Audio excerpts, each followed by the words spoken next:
You wanted the best. You've got the best podcast. The hottest podcast in the world. The Chris Voss Show, the preeminent podcast with guests so smart you may experience serious brain bleed. The CEOs, authors, thought leaders, visionaries, and motivators. Get ready. Strap yourself in. Keep your hands, arms, and legs inside the vehicle at all times, because you're about to go on a monster education roller coaster with your brain. Now, here's your host, Chris Voss. Hi, folks. This is Voss here from thechrisvossshow.com. There you go, ladies and gentlemen. There, ladies, things that makes it official. Welcome to the big show. For 16 years, 2,000 episodes, we've been bringing the Chris Voss Show. And boy, my back is tired. I don't know, is there a joke there somewhere? It sounds like vaudeville. I just pulled a joke out of, I don't know, something that somebody would do from black and white TV.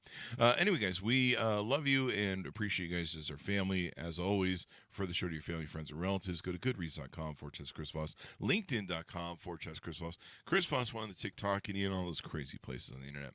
The great, wonderful young lady we have on the show today, her newest, hottest book is just hitting the shelves May 14th. 2024. It's here as of yesterday. It's called The Hunter's Daughter by Nicola Solvinic. She's got her new book out. We're going to be talking about her insights, what's gone into it, and why you should get on Amazon or wherever you find bookstores are sold and order it now. Damn it. Get it now. Just do it before we even talk to her because it's that good. Nicola has a master's degree in criminology and has worked in and around criminal justice for more than a decade. She lives in the Midwest with her husband and cats, where she's surrounded by a secret garden full of beehives, which we'll get to more about what that is. Welcome to the show, Nicola. How are you?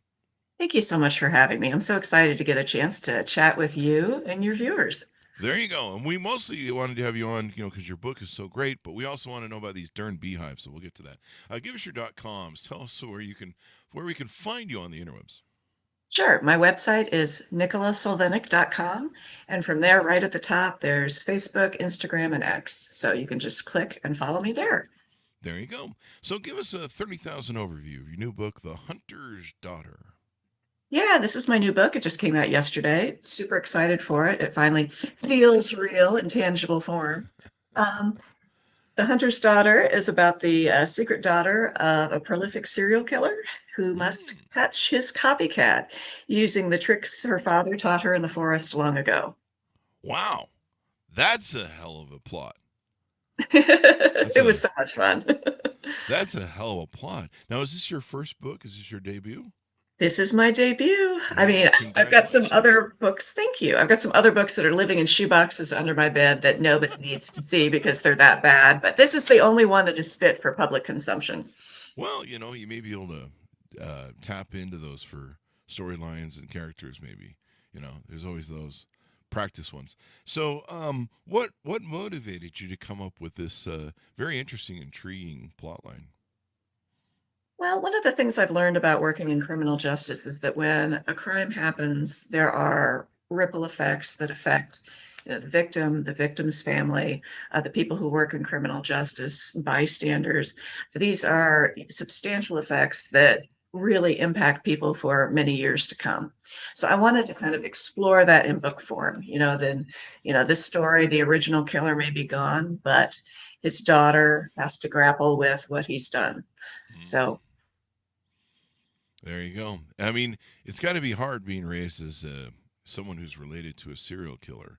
I've often wondered that when I think it was Jeffrey Dahmer that I first looked at, where I was like, I think his mother, said she still loved him and she still cried for him in the courtroom. And I think that was what I was like, it's kind of weird. Your mother loves you in spite of everything. My mother doesn't. No, I'm just kidding. She doesn't. It's kind of, I've just kind of looked at it and said it's interesting about human nature that, a mother and father will still love their son, even though they've, done some heinous acts. I mean, maybe they're just doing the acting in court because they want to get the book rights or movie rights. No, I'm just kidding. I'm sure that's not what it is. But, it is interesting, like you say, the fallout of people who are the survivors, I guess, of a crime like that, I imagine there's technically multiple victims in a family like that. Mhm. And one of the fun things about this book to write was that the protagonist, Anna Corley, doesn't know that she's the daughter of a serial killer. She was Oh, subjected to some interesting psychological experiments that kind of wiped her childhood memories. And oh, in the wow. first chapter, she kills a man for the first time in the line of duty. And this opens up the memory she has of her childhood and of her Oh, father. wow. So Oh, when wow. his copycat starts working in her rural county, she has to kind of plumb the depths of her memory and try to put two and two together without revealing her identity to the people around her. Wow. So she becomes aware that she's a daughter of a serial killer at that time, and she doesn't want to out herself to anyone else. Do I have that correct? Yes, absolutely, because it would Wow. be the kind of the end of her career. Yeah. She's Yeah. working, a conflict of interest on this copycat Yeah. case, Yeah. and she'd be hounded by the press forevermore. So, Yeah. Wow. And she's already on the copycat case, so mhm, she's kind of stuck there, and now mhm. it would look bad if it came out. Wow, this is kind of make my hair stand on end a little bit. This is a hell of a plot twist. I mean, we've had hundreds of novels on the show, but I think this one is very unique. Um, Thank you. and so, your background is in criminal work and some of their stories, and we've had a lot of great novels like yourself on that. They come from that era. They come from maybe working for the CIA, the FBI, or they come working from local um, uh, police stations, or a lot of times they're journalists who their beat was the crime page, and so they would see all the horrors and things that people do to each other, sadly, and it would give them different material that they could use for books and make up great dramas. In fact, I think we had one guy on who worked for the MI6. No, he worked for France's version of MI6 in the CIA, and he pretty much told me he's got a lifetime of stories he can remake into fiction. So there you go. So it sounds like that's kind of what you've done with your background in criminal behavior. Yeah, I never really did anything, that was super exciting. I was never a Mm. murder investigator or anything like that. I was mostly in the background, working with data and, policy and those kinds of things. But it was just it was a big help to be able to just absorb some of the things that become background information for this book, like the radio chatter or Mm. kind of one of my favorite anecdotes is when there's a police dog in the back of a police car, everybody tries to convince the rookie to go up and tap the glass, which is a really bad idea because the dog Yeah. goes crazy. Just little tidbits like that that help to kind of, I hope, make the story ring true. Wow. Yeah, there you go. So you've got the anecdotes and the behaviors and the way to make it sound like an authentic police story. My mom loves this show that has a police dog in it that's a big German shepherd. I don't know what show it's on, but I've been around a lot of police officers. Uh, I'm not going to say whether they were what the context was of being around police officers. No, I'm just kidding. But where they have the big German Shepherd police dogs. I had a friend who was one of my first clients who he trained them for the police officers and stuff. And so I would go down to his shop and he would put the arm sleeve on me, and I get to find out what that's like to have a dog rip your arm out of your socket. And so those things are, you're not allowed to pet them, touch them, get near them. They usually have a big sign on "Do not pet me," because they're kind of unsocial or something. I don't know. I don't know. That's mean to say about dogs, but my mom watched this movie where the guy there's no harness on this police dog, and he just kind of roams whatever he wants and do, and people pet him and stuff. And I'm like, that's not how that works in real life. Like that just broke the fourth wall for me watching it. But she likes the show, so I you have you got to let some things slide to fiction, I guess. Yeah, you've got to kind of compress everything to make sure that you can kind of wrap up the case in two Yeah, weeks. When in real time, it might take 2 years. Yeah. yeah. I mean, they just have this dog just roaming every now and then sometimes when someone shows up with a gun, the dog runs off, and I'm like, that's not how those dogs work. They'll go for the arm, and but it's kind of interesting. So it's good to have those factual experiences that you have that you can put into the book of how things really happen, as opposed to, I don't know what's going on in this video. Maybe they were just this TV series. They're too cheap to hire a police consultant. So tell us about your upbringing. What were some of your influences, I guess? And then when did you start writing, or think you had a knack for writing? And then when did you finally reach the point of this book where you got this thing into a publisher, and now you're an author? Congratulations. Thank you so much. It still doesn't quite feel real. I keep pinching myself thinking, this isn't quite real yet. But when I was a little girl, I read every Nancy Drew book that was on the library shelves. And at that time, they were the ones with the yellow spine and the painted covers. And I was just enthralled by those, the girl detective going out and catching the bad guy. And, I really enjoyed reading that genre, as an adult. I read a lot of Jennifer McMahon, Laura Nassett, Catherine McKenzie, Georgina Cross, Karen Dion. I really like the trying to guess who done it. I like an intricate story where I don't know who the killer is in the first chapter. I want to be surprised. And that's one of the things that I love about reading in the genre, and I hope that I've accomplished in writing it, is I want to surprise the reader. There you go. Um, yeah. So how did you get your deal? Did you have a did you write this particular draft and you're like, hey, I really need to get this shopped out to someone? How'd you pick up the publishing and turn this story into the great over some of the ones you had in your boxes? Well, the ones I have in my boxes are in entirely different genres. And I thought, well, Mm. I'm just going to write this book for myself. I might Oh, wind up self-publishing it, and maybe, my mom would read it. I don't know. mm. My husband will read it. I Yeah. really didn't have high expectations for it. But like my previous books, I just plotted the heck out of. I have outlines and post-it notes stuck up on the wall, like, those crime scene things that you see in cop shows. String and, The string but going up. this one, yeah, yeah. And this one, I just pantsed. When writers say they pants a book, they don't use an outline. They just fly by the seat of their pants and just do a Oh stream wow. of consciousness thing. Hmm. And so that's what I did this time. And I had approached my agent with it. And she, had minimal editorial things to change about it. Wow. And it sold within a week. I was Holy shocked, crap. Yeah. totally shocked. This is not how this is supposed to work.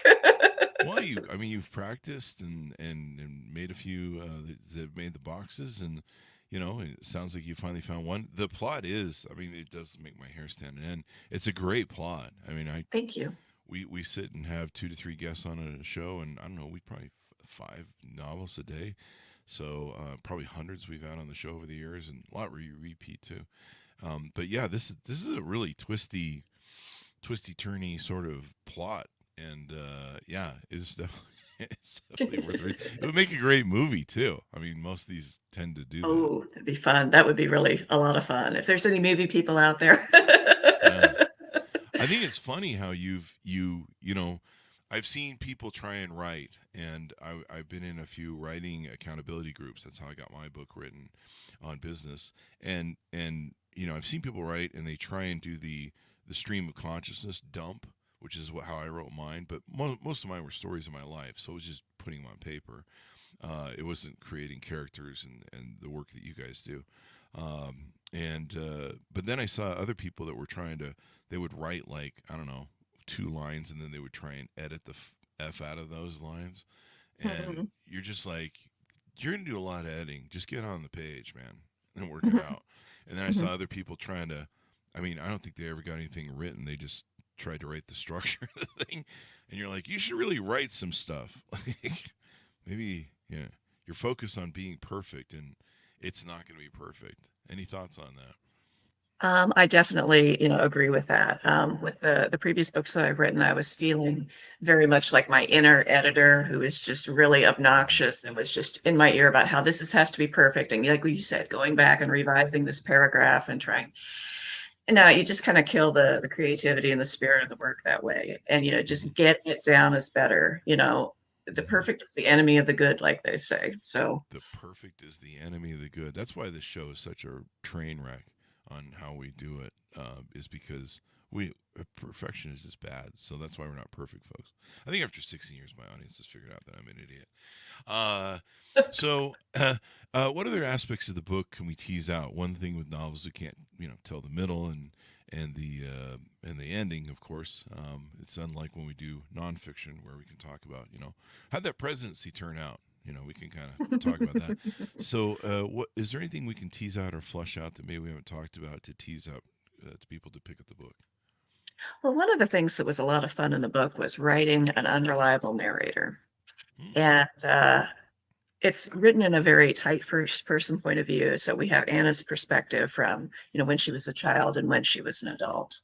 Hmm. And another thing that I wanted to do with this book is I'm a huge fan of the X-Files. And one of the things that I loved about that show was that, you have one character who's, come up with a scientific explanation for things. And this explains the lights in the sky or the monster of the week. And the other character has a completely supernatural explanation for. And so it's up to the viewer to decide for themselves. And that's what I Huh. very much wanted to happen with this book. The reader is going to have to participate and decide for themselves which version of reality that they Oh, believe. wow. There you go. It sounds like most people I know on Facebook. They're still deciding on which version of reality. I don't know what that Well, means, yeah. but we've seen those people. And Twitter, Mhm. Twitter's full of that. So this sounds like quite the journey that people go on. So they've got to do a little bit of their own mystery solving. Is that accurate? Yes. Yes. Very I good. wanted it to be something of a puzzle, so I hope people enjoy that. People love puzzles. They love novels. They love these books. Why are people so intrigued with all the murdering? What's going on there with all the murdering? A lot of our novels that come on the show, there's lots of murdering. What's up with that? Well, it's kind of terrifying because, when you read, the police blotter or whatever, you think there, but Yeah. for the grace of God, go I. I mean, you think that sometimes things like this can hit very close to home, especially, with random victims. I mean, somebody gets killed in the Yeah. grocery store parking lot. Hey, I was at that Yeah. grocery store, 2 days ago. So I think that in a way, it kind of plugs us into that fear that we all have, just A fear existing of in a society. yeah, fear of something happening to us, getting some Mhm, murdering done to mhm, us, mhm, and you don't want that, folks. Trust me, mhm, it's not good. mhm, It doesn't feel good either, and it's mhm. pretty final. So there's not like a, it's not No like you can do-over. no do overs. It's not like on the video games where if you die, you just respawn in. I hope people know this because I'm not sure if I'm enlightening people at this point or not, or if this just sounds funny to me in my head, and that's really the only place it's sounding funny. But I'm sticking with it. I'm just going to roll with it, people. So this sounds like a lot of interesting fun. People love suspense, of course. Um, did you find that writing the suspense was fun and trying to set up the scenarios of? I imagine there's a lot of pressure, since the character, she's the daughter of a serial killer. That doesn't that doesn't create a whole new thing that you spend 10 years in therapy over, and then you've got they might discover her secret, and she's just discovered her secret. So there's a lot. I imagine there's a lot of suspense and compression of suspense, I guess. Yeah, she's actually acquires a stalker who knows her identity. So she's, got to Oh, deal with that. And then also these bodies keep coming up that are yeah. copycats of her father's murder.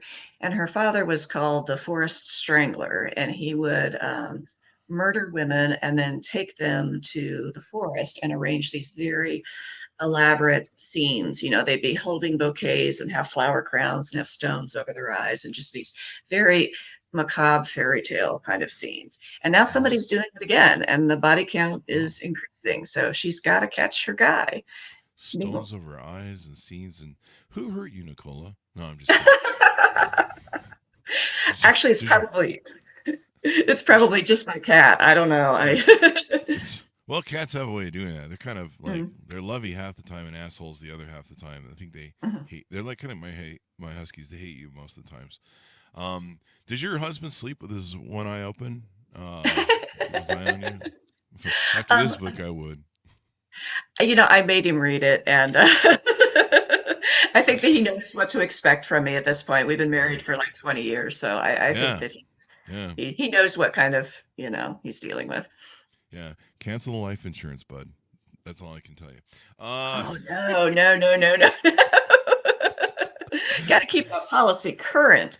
I'm always wary of any girlfriend I get who loves watching those murder things, and they're like taking notes the whole time, and you're like, why are you taking notes of the CSI murder thing? Mhm.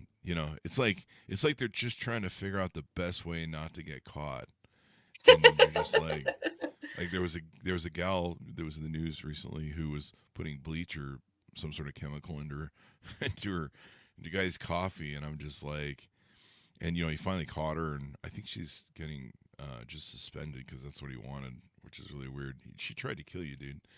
It's But kind of yeah, interesting. Yeah, because most of the time, if women are going to kill a guy, historically, it was always poison. yeah, You could get that or away with just it. take him to divorce court and take half his shit. That's a slow, painful death. I mean, I know most divorce guys that are like, I really would rather have my coffee poison. That's a joke, people. We're doing very dark divorce comedy now on the Chris Voss Show. Tune in next time. Um, I use that as a callback for dark stuff that we do. Tune in next time for more divorce dark comedy. As if you weren't, anyway, as if you weren't depressed enough as it is. Don't hit the bottle. Anyway, the any final thoughts as we go out on how to pick up the book and give us a little bit of pitch out if you want for people to get out and buy it now. Yeah, The Hunter's Daughter is available now at your favorite bookstore, online, in person. I think it's everywhere by now. Jennifer McMahon calls it genuinely creepy, and I hope that you will find it to be genuinely creepy too. Creepy. This is a good thing. People love Yeah, great stories, as long as there's no real murdering. The fake murdering good, real fake murdering murder. bad. There you go. So thank you very much for coming on the show. We really appreciate it. It's been fun to have you on, Nicola. Thank you so much for having me. It was great to meet you, and it's great to meet your listeners. There you go. And give us .coms one more time so people can find you on the interwebs. Sure, my website is nicolasolvinic.com, and there at the top right, you'll see my Facebook, X, and Instagram. There you go. Thank you very much for coming by. We really appreciate it. And thanks to us for tuning in. Go to goodreads.com/Chris Voss, LinkedIn.com/Chris Voss. Chris Voss, one on the TikTok, and damn it. And be good to each other. Stay safe. We'll see you next time.